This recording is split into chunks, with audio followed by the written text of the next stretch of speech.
श्रीशङ्कर उवाच यः पूजयेत् परमात्मानं श्रीमुष्णेशं महाप्रभुं वराहस्य सहस्रेण नाम्नां पुष्पसहस्रकैः हतकण्टकसाम्राज्यं लभते नात्र संशय। श्रीपार्वती उवाच किं तन्नाम सहस्रं मे येन साम्राज्यमाप्नुयात् ब्रूहि शङ्कर तत्प्रीत्या वराहस्य महात्मनः। श्रुत्वा वराहमाहात्म्यं न तृप्ति जायते क्वचित् को अन्नृतृप्तयेत्तनुभृद्गुणसारविधाम्बर। श्रीशङ्कर उवाच शृणु देवी प्रवक्ष्यामि पवित्रं मङ्गलं परम् धन्यं यशस्यमायुष्यं गोप्यात् गोप्यतरं महत् इदं पुराण कस्यापि प्रोक्तं गोप्यं तवापि च तथापि च प्रवक्ष्यामि मदङ्गार्धशरीरिणी सदाशिव ऋषिशास्य वराहो देवता स्मृतः छन्दो अनुष्टुप् विश्वनेता कीलकं च शराग्रब्रूत् ह्रीं बीजम् अस्त्रं क्लींकारः कवचं श्रीं इहोच्यते विश्वात्मा परमो मन्त्रो मन्त्रराजमुदीरयेत् हुंकार हृदयेऽन्यस्य वराहयेति मूर्धनि भूर्भुवस्वः शिखायां च नेत्रयो भूपतिं न्यसेत् सर्वज्ञाय नमो अस्त्रं च श्रीं ह्रीं क्लीं हुं च भूमपि हां हीं हूं हैं हौं हः इति स्वीयान्गुष्टद्वयादिकः एवं स्वाङ्गकृत्न्यासो मन्त्रमेतमुदीरयेत् इज्यो योगप्रियो नेता यज्ञपृष्ठो वृकोदरः सूत्रकृल्लोकसूत्रं च चतुर्मूर्तिश्चतुर्भुजः विनियोगः अस्य श्रीवराहसहस्रनामस्तोत्रमहामन्त्रस्य श्रीसदाशिवो ऋषिः अनुष्टुप् छन्दः श्रीवराहो देवता विश्वनेता इति कीलकम् ह्रीं बीजं क्लीं अस्त्रं श्रीं कवचं विश्वात्मने नमः इति परमो मन्त्रः हुंकाराय नमः इति हृदये वराहाय नमः इति मूर्धनि भूर्भुवस्सुव इति शिखे भूपतये नमः इति नेत्रयोः सर्वज्ञाय नमः इति अस्त्रम् श्रीवराह प्रीत्यर्थे सहस्रनाम जपे विनियोगः करन्यासः हां अंगुष्ठाभ्यां नमः हीं तर्जनीभ्यां नमः हूं मध्यमाभ्यां नमः हैं अनामिकाभ्यां नमः हौं कनिष्ठिकाभ्यां नमः हः करतलकरपृष्ठाभ्यां नमः हृदयादिज्ञासः हां हृदयाय नमः हीं शिरसे स्वाहा ॐ शिखायै वषट् हैं कवचाय हुं हौं नेत्रत्रयाय वौषट् हः अस्त्राय फट् भूर्भुवस्सुवरोम् इति दिग्बन्धः ध्यानम् नमः श्वेतवराहाय नमस्ते परमात्मने लक्ष्मीनाथाय नाथाय श्रीमुष्णब्रह्मणे नमः। युज्यो योगप्रियो नेता यज्ञपृष्ठो भृगोदरः। सूत्रकृल्लोकसूत्रं च चतुर्मूर्तिश्चतुर्भुजः। सहस्रनामस्तोत्रम् श्रीवराहो भूवराह परञ्ज्योतिः परात्परः। परमपुरुषः सिद्धः विभुव्योमचरो बली। अद्वितीयः परं ब्रह्म सच्चिदानन्दविग्रहः। निर्द्वन्द्वो निरहङ्कारो निर्मायो निश्चलो मलः। विशिको विश्वरूपश्च विश्वदृग्विश्वभावनः। विश्वात्मा विश्वनेता च विमलो वीर्यवर्धनः। विश्वकर्मा विनोदी च विश्वेशो विश्वमङ्गलः। विश्ववसुन्धरानाथो वसुरेता विरोधहृत्। हिरण्यगर्भो हर्यश्व दैत्यारी हरसेवितः। महातपा महादर्शो मनोज्ञो नैकसाधनः। सर्वात्मा सर्वविख्यातः सर्वसाक्षी सतां पतिः। सर्वगः सर्वभूतात्मा सर्वदोषविवर्जितः। सर्वभूतहितो सङ्गः सत्यसत्यव्यवस्थितः। सत्यकर्मा सत्यपतिः सर्वसत्यप्रियो मतः। आदिव्यादिभ्यो हर्ता मृगान् गोनियमप्रियः।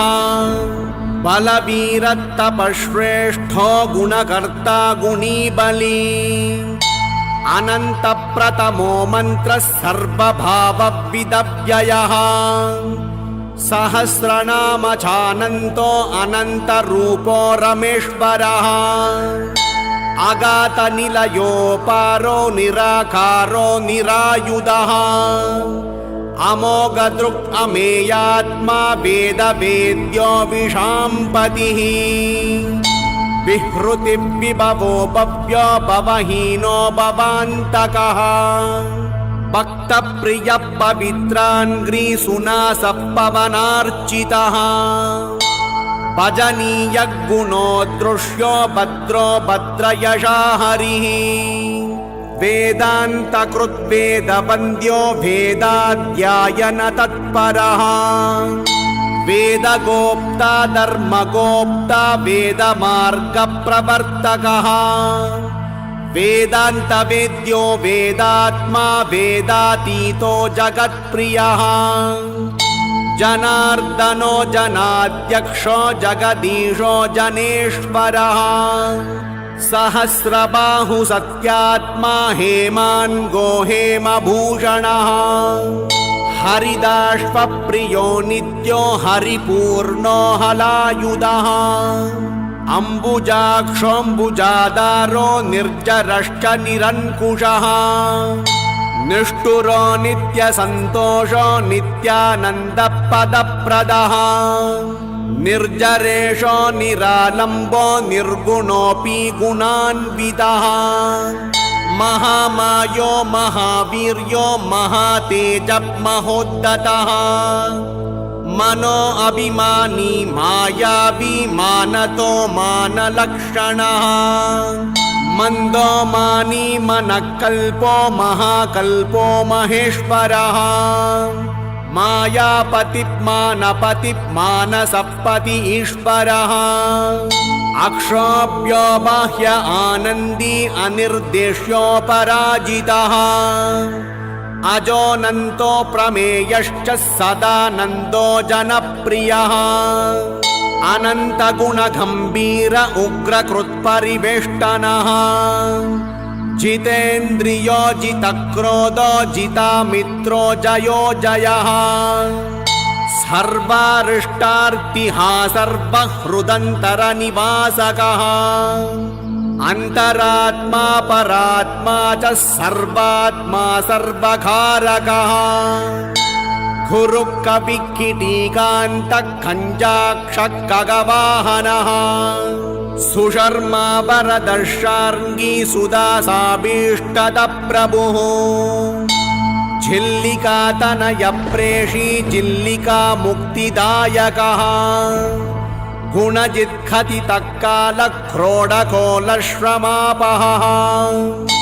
किटी कृपा परस्वामी सर्वदृक् सर्वगोचरः योगाचार्यो मतो वस्तु ब्रह्मण्यो वेद सत्तमः महालम्भोष्टकश्चैव महादेवो मनोरमः ऊर्ध्वबाहु इव स्थूलो श्येन सेनापतिकनिः दीर्घायुष्शङ्करकेशी सुतीर्तो मेघनिस्वनः अहोरात्र सूक्तवाकः सुहृन्मान्यः सुवर्चलः सारभृत् सर्वसारश्च सर्वग्रह सदा गतिः सूर्यचन्द्रकुजोज्ञश्च देवमन्त्रिभृगुषणिः राहुकेतुग्रहपति यज्ञभृत्यज्ञसाधनः सहस्रपात् सहस्राक्षः सोमकान्तः सुधाकरः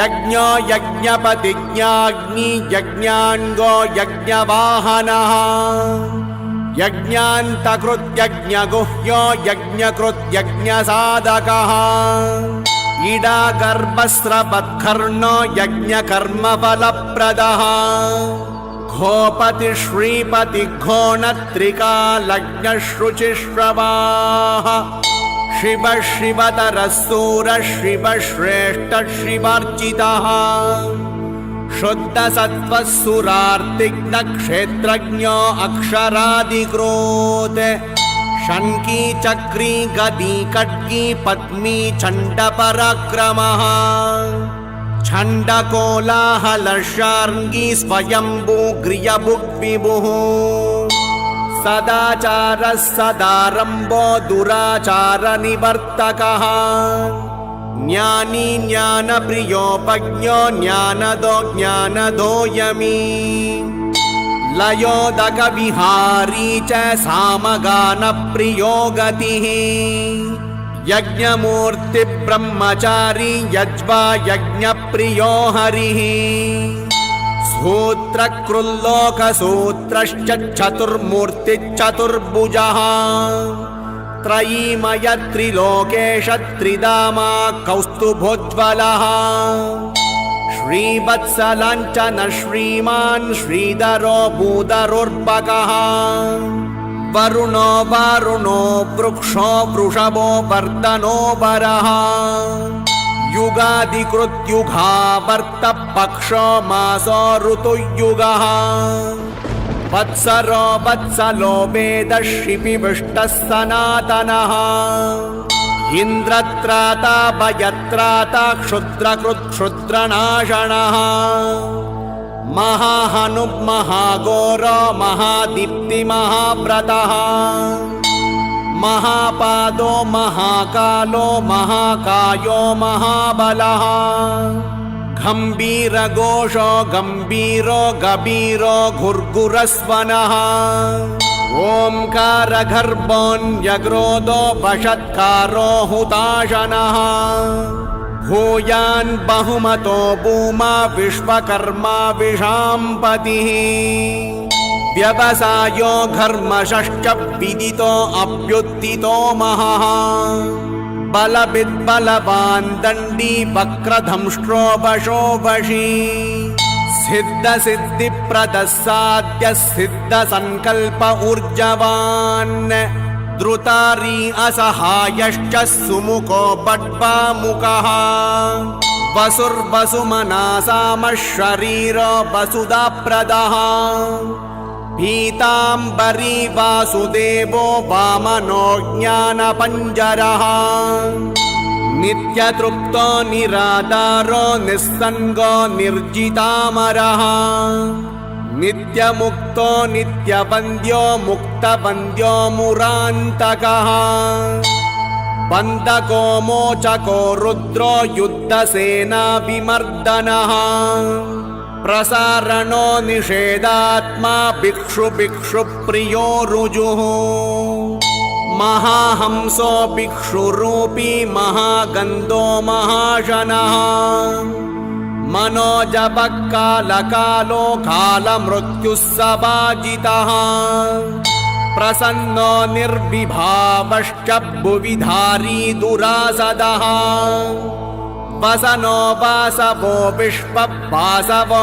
वासवप्रियः सिद्धयोगी सिद्धकामः सिद्धिकामः शुभार्थवेत् अजेयो विजयीन्द्रश्च विशेषज्ञो विभावसुः ईक्षामात्रजगत्स्रष्टा ब्रूवन्गनियथा किलः महाद्वगोदिघीशेषो मुनिमान्यो मुनीश्वरः महाकायो वज्रकायो वरदो वायुवाहनः वदान्यो वज्रभेदी च मधुहृत्कलिदोषः वागीश्वरो वाजसनो वानस्पत्यो मनोरमः सुब्रह्मण्यो ब्रह्मदनो ब्रह्मण्यो ब्रह्मवर्धनः विष्ठम्बी विश्वहस्तश्च विश्वाहो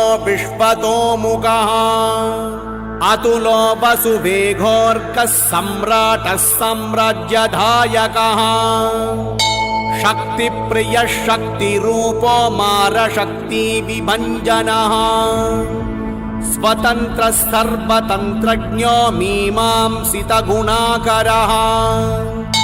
अनिर्देश्य वपुश्रीशो नित्यश्रीनित्यमङ्गलः नित्योत्सवो निजानन्दो नित्यभेदी निराश्रयः अन्तश्चरो बभादीशो ब्रह्मयोगी कलाप्रियः घो ब्राह्मणहिताचारो जगदितः महाव्रतः धुर्ध्येयश्च सदा ध्येयो धुर्वासादिविबोधनः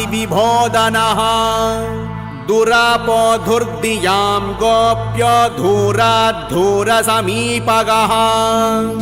वृषाकपिक्खपिक्खार्यकारणकारणक्रमः ज्योतिषां मतनज्योतिज्योतिश्चक्रप्रवर्तकः प्रथमो मध्यतारः सुतीक्ष्णो तर्ककार्यवान् सुरूपश्च सदा वेत्ता सुमुखः सुजनप्रियः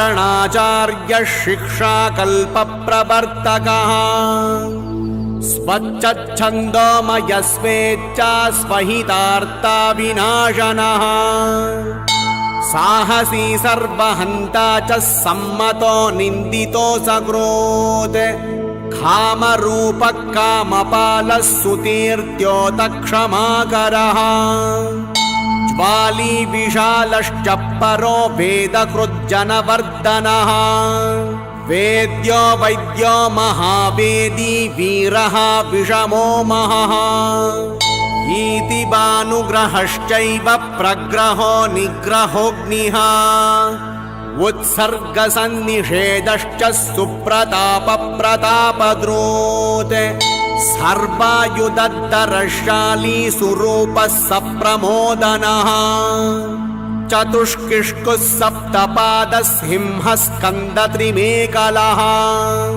सुधापानरतो ऋग्नः सुरमेढ्यः सुलोचनः तत्त्ववित्तत्त्वगोप्ता च परतत्त्वप्रजाकरः ईशान ईश्वरोऽध्यक्षो महामेरु अमोघदृक् भेदप्रभेदवादी च स्वाद्वैतपरिनिष्ठितः पागहारी वंशकरो निमित्तस्थो निमित्तकृत् नियन्ता नियमो यन्ता नन्दको नन्दिवर्धनः षड्विंशको महाविष्णुब्रह्मज्ञो ब्रह्मतत्परः वेदकृत् नाम जानन्तत् नाम शब्दातिगकृपः धम्भो धम्बकरो धम्ब वंशो वंशकरो वरः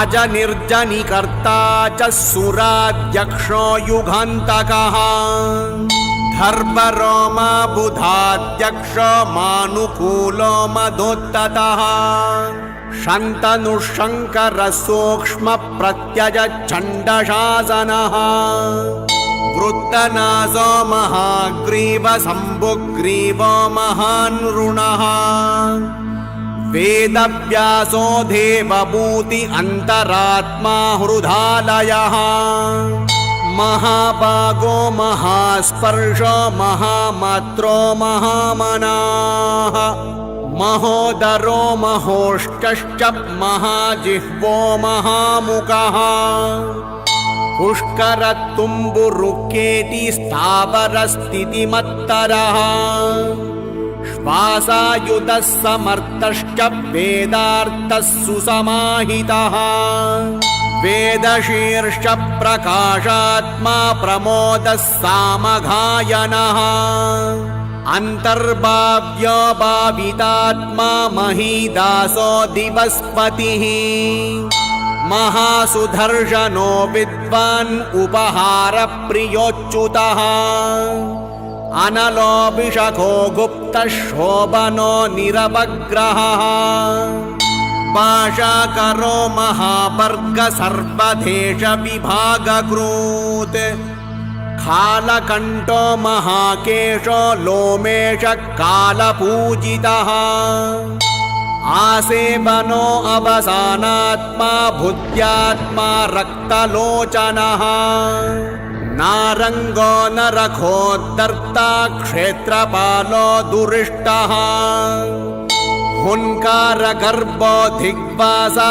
ब्रह्मेन्द्राधिपतिबलः वर्चस्वी ब्रह्मवदनक्षत्रबाहुविदूरगः चतुर्थमा चतुष्पा चतुर्वेदप्रवर्तकः चातुर्होत्रकृतव्यक्तः सर्ववर्णविभागकृत् महापतिगृहपति विद्याधीशो विशाम्पतिः अक्षरो दोक्षजोदूर्तो रक्षिता राक्षसान्तकृत् रजः सत्त्वतमोहन्ता कूटस्थ प्रकृते परः तीर्थकृद्धीर्थवासी च तीर्थरूपी ह्यपाम्पतिः पुण्यबीज पुराणर्षि पवित्र परमोत्सवः शुद्धिकृत् शुद्धितः शुद्ध शुद्ध सत्त्वनिरूपकः सुप्रसन्न शुभार्होत शुभदित्सु शुभप्रियः यज्ञभागभुजां मुख्यो यक्षगानप्रियो बली समोतमोदो मोदात्मा मोदो मोक्षद स्मृतिः परायण प्रसादश्च लोकबन्धु बृहस्पतिः लीलावतारो जनन विहीनो जन्मनाशनः महाभीमो महाकर्तो महेश्वासो महोदयः अर्जुनो बासुरप्रख्यो विदोषो विष्ट्रश्रवाः सहस्रपात् सभाग्यश्च पुण्यपाको दुरव्ययः कृत्यहीनो महावाग्मी महापापविनिग्रहः तेजोपहारी बलवान् सर्वधारी विदूषकः कविकण्ठगतिकोष्ठो मणिमुक्ता जललुप्तः अप्रमेयगतिकृष्णो हंसश्चैव शुचिप्रियः विजयीन्द्रः सुरेन्द्रश्च वागीन्द्रो वाक्पतिप्रभुः धीरश्चीनगतिः शुक्लः सारग्रीवोदरादरः प्रभातः सर्वतो भद्रो महाजन्तुमहौषधिः प्राणेशो वर्धकतीव्र प्रवेश पर्वतोपमः सुदासिक्त सदस्यस्तो रजाराड्दण्डकान्तकः ऊर्ध्वकेशो जमीडश्च पिप्पलादो बहुश्रवाः गन्धर्वोऽभ्युदितकेशी वीरपेशो विशारदः हिरण्यवासास्तब्दाक्षो ब्रह्मलालितशैशवः पद्मगर्भो जम्बुमाली सूर्यमण्डलमध्यगः चन्द्रमण्डलमध्यस्थखरभागाग्निसंश्रयः अजीकर्तशाकलग्र्यः सन्दानः सिंहविक्रमः प्रभावात्मा जगत्कालकालो बृहद्रतः सारङ्गो यतमान्यश्च सत्कृतिशुचिमण्डलः कुमारजिद्वनेच्चारी सप्तकन्या मनोरमः धूमकेतु महाकेतु पक्षिकेतु प्रजापतिः ऊर्ध्वरेता बलोपायो भूता वर्तसजङ्गमः रविर्वायुविधाता च सिद्धान्तो निश्चलोचलः आस्थानकृत् अमेयात्मा अनुकूलश्च दिखो भुवः ह्रस्वपितामहो नर्तो कालवीर्यो वृकोदरः सहिष्णुः सह देवश्च सर्वजिच्छत्रुतापनः पाञ्चरात्रपरोहंसि पञ्चभूतप्रवर्तकः भूरिश्रवाशिखण्डी च सुयज्ञः सत्यघोषणः प्रगातप्रणवोहारी प्रमाणप्रणवो निधिः महोपनिषदो वाक्च वेदनीडक्रीडद्रोत् भवरोगभिषग्भावो भावसाद्यो भवातिगः षड्धर्मवर्जितकेशी कार्यवित्कर्मगोचरः यमविध्वंसनपाशे यमिवर्गनिषेवितः मतन्को मे च को मेद्यो मेधावी सर्वमेलकः मनोज्ञदृष्टिमारारी निग्रहः कमलाकरः नमद्गणेशो गोपीठः सन्तानसन्ततिप्रदः बहुप्रदो बलाध्यक्षो भिन्नमर्यादभेदनः अनिर्मुक्तच्चारुदेष्णः सत्याषाढ्नसुराधिपः आवेदनीयो भेद्यश्च तारणतरुणोरुणः सर्वलक्षणलक्षण्यो सर्वलोकविलक्षणः सर्वदक्षसुधाधीशः शरण्यः शान्तविग्रहः रोहिणीशो वराहश्च व्यक्ताव्यक्तस्वरूपद्रोत् स्वर्गद्वार सुखद्वार मोक्षद्वार त्रिविष्टपः अद्वितीयः केवलश्च कैवल्यपतिर्हणः तालपक्षतालकरो यन्त्री तन्त्रविभेदनः षड्रसः कुसुमास्त्रश्च सत्यमूलफलोदयः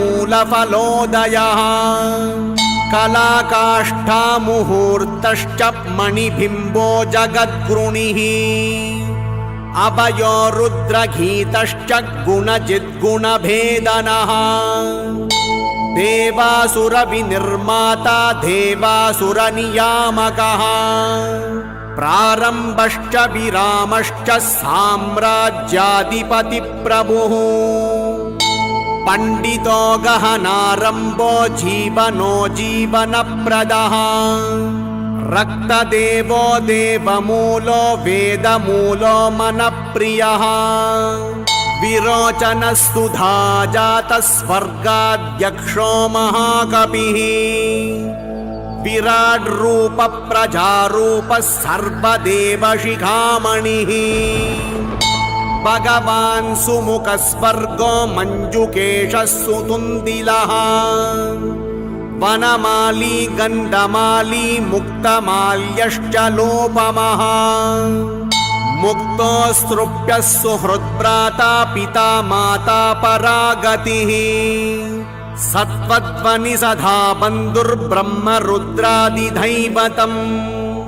समात्मा सर्वतः सान्त्यः षण्मार्गज्ञेय सत्पदः ससङ्कल्पो विकल्पश्च कर्ता स्वादितपोदनः विरजो विरजानातः स्वच्छ शृङ्गो दुरिष्टः घोणो बन्धुर्महाचेष्टः पुराणपुष्करेक्षणः अहिर्बुज्ञो मुनिविष्णुधर्मयूपतमोहरः अग्राह्य शाश्वतकृष्णप्रवरपक्षिवाहनः कपिलकपतिस्तश्च प्रद्युम्नो मितभोजनः सङ्कर्षणो महावायुत्रिकालज्ञत्रिविक्रमः पूर्णप्रज्ञसुधीहृष्टप्रबुद्धशमनः सदः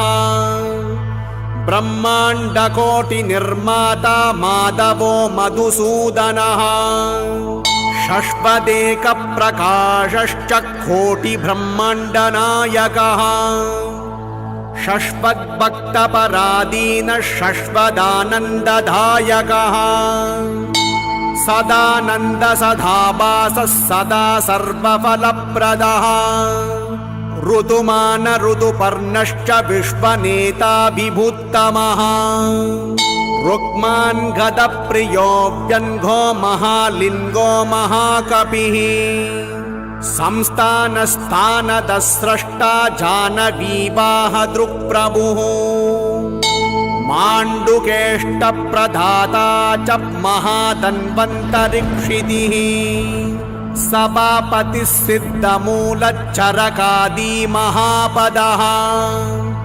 आसन्नमृत्युहन्ता च विश्वास्य प्राणनायकः बुधो बुधेज्यो धर्मेज्यो वैकुण्ठपति इष्टदः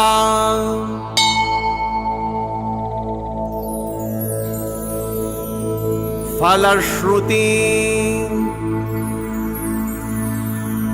इति श्वेतवराहस्य प्रोक्तं हे गिरिकन्यके समस्तभाग्यदं पुण्यं भूपदीपप्रदायकम् महापातककोटिघ्नं राजसूयफलप्रदम् य इदं प्रातरुत्थाय दिव्यं नाम सहस्रकम् पठते नियते भूत्वा महापापै प्रमुच्यते सहस्रनाम दिव्यै प्रत्यहं तुलसीदलैः पूजयेत्यो वराहं तु श्रद्धया निष्ठयान्वितः एवं सहस्रनामभिः पुष्पैवार्तसुगन्धिभिः अभिजातकुले जातो राजा भवति निश्चयम् एवं नाम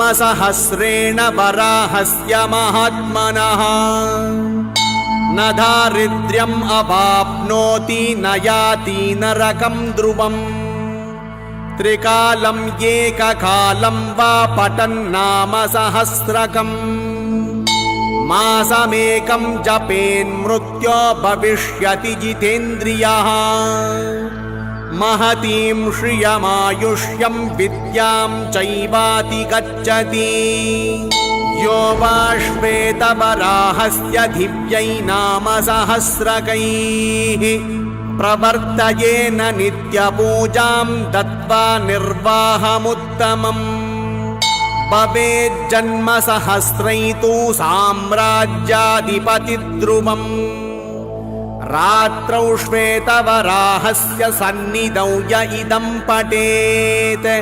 क्षयापस्मारकुष्ठाद्यै महारोगैततापरैः मासात्येव विनिर्मुक्त सजीवेत् शरदां शतम् सर्वेषु पुण्यकालेषु पठन्नाम सहस्रकम् सर्वपापविनिर्मुक्त लभते शाश्वतं पदम् सहस्रनाम पठनात् वराहस्य महात्मनः न ग्रहोपद्रवं याति शत्रुक्षयं तथा राजा च धासतां याति सर्वे यान्ति च मित्रताम् श्रियश्च स्थिरतां यान्ति सर्वेऽपि सौहृदम् राजदस्युग्रहादिभ्यो व्याद्यादिभ्यश्च किञ्चन न भयं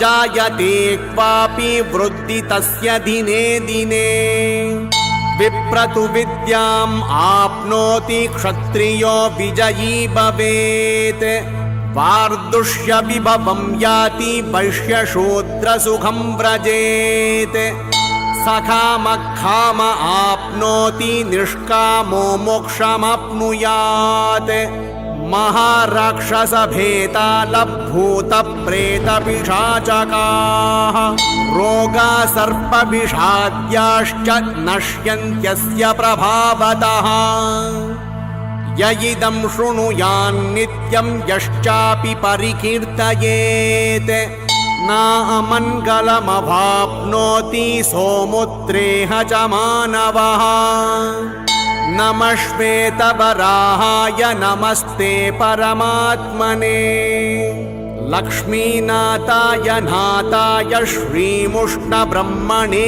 नमः यः पठेत् शृणुयान्नित्यम् इमं मन्त्रं नघात्मजे स पापपाशनिर्मुक्तः प्रयाति परमां गतिम्।